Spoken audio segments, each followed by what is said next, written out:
جب 10 محرم کا دن آتا ہے جسے عاشورہ کا دن کہتے ہیں، عاشورہ کے دن کیا کرنا ہے؟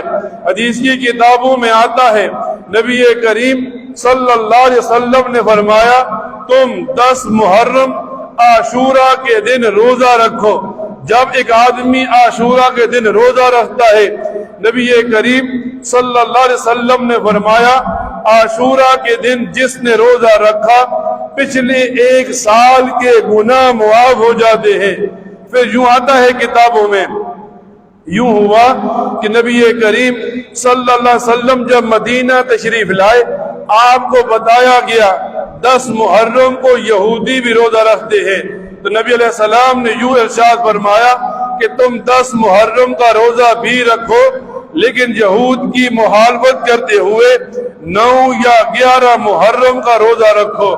اب ایک مسلمان کے سامنے حدیث آ گئی، ایک مسلمان کے سامنے نبی علیہ السلام کا طریقہ آ گیا کہ ایک مسلمان عاشورہ کے دن روزہ رکھے، یہ سنت عمل ہے۔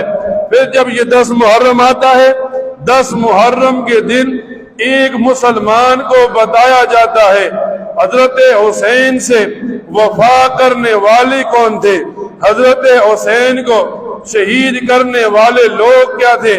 فرماتی